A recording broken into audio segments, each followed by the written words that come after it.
need the frame, the little blue lines around it, to fit it. So fit frame to content, great.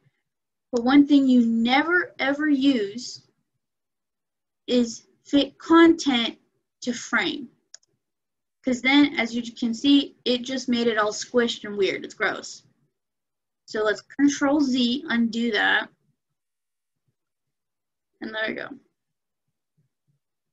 So here's a quick design tip. One of the things that you can do with design is you can just have a whole image that takes up, well, say, the first part of the screen. So I'm going to move it down a little bit. So when you're doing that, make sure that your photo is aligned with the red line, not the page itself. No. Because when you push W, so then you can preview it, it looks like this. Great. It looks nice. But then you do it like this, and we do this for a reason. Sure, my head's cropped off a little bit, but this is just for example.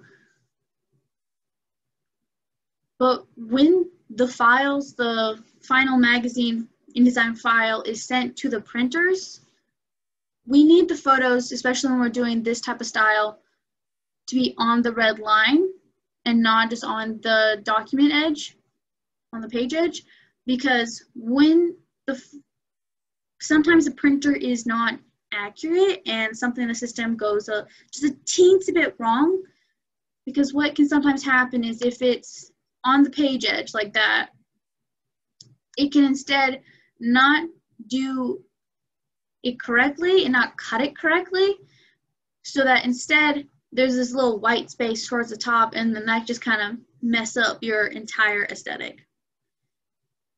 So always make sure that it is on the red line to make sure that the likelihood of that happening is extremely low. So cool, great, we have our photo. So now let's add some text. So let's first do our headline.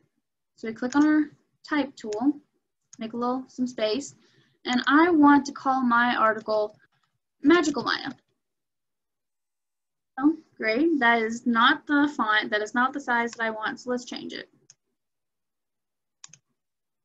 So this is where so when you start editing text, this window itself pops up immediately. So I can just type in whatever I want. Babe is new. That is the typical headline used for news stories. However, what if I didn't have Babe is new? How do I get that font? Well, you go to, your web browser and go to defont.com. Awesome, wonderful, lovely. And you search up Babe is new or whichever font that you require. And then you download it. Great, wonderful, awesome. Show in folder. So then you open up the zip file. You open up the TTF, which is True Type Font File. You can also do Open Type Font File. I prefer to do True Type, just makes it easier. Open it and make sure, and then push Install. So for me, I already have it installed. I can easily just replace it.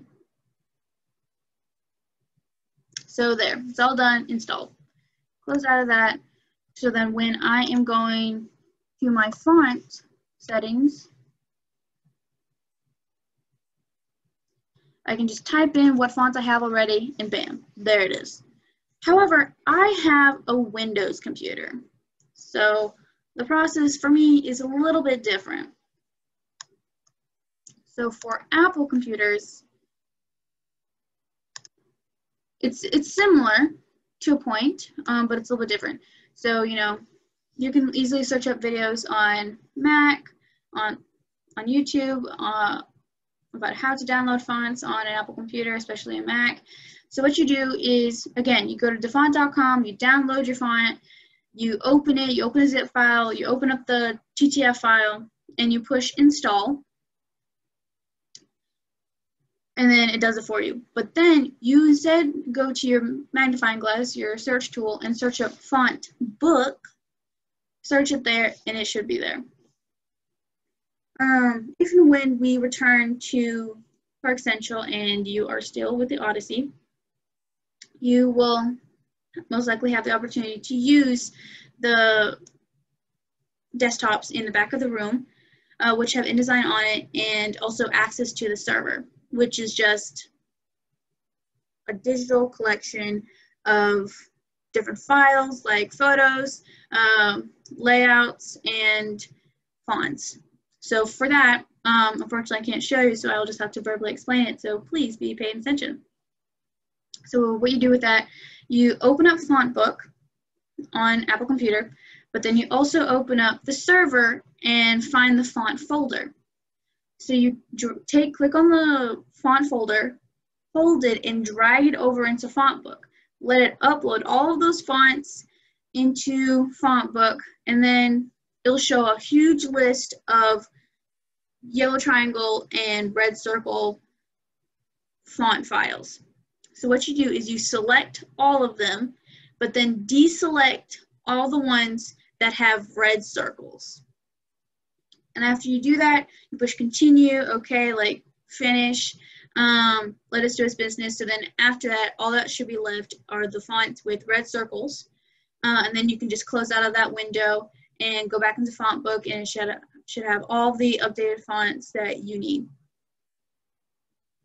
And then you come back to InDesign.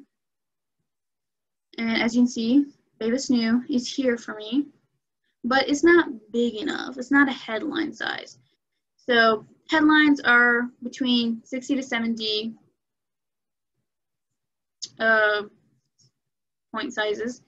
So I have mine at 60. Great, wonderful. But the frame is much too big for it. So what I do with that is I make sure I have just the box selected, not the text itself, and go to fitting. And the only option that I'll have is fit frame to content. Great, it's the right size, so then it's not super big. And then when I have a whole lot of other elements on the page, I just have its own space instead of it overlapping with other elements. So I want to put it right here.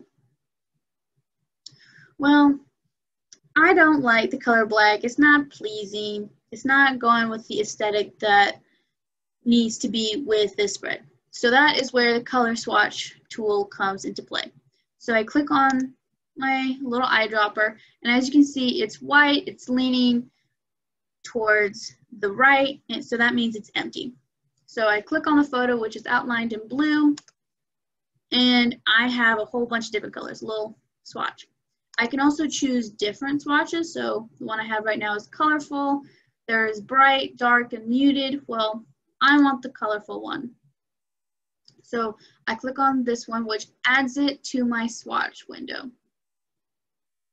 So then when I open it up, I scroll down and I see the color theme folder. So what I can do is I don't want all the colors. I just want a few. So I can select it and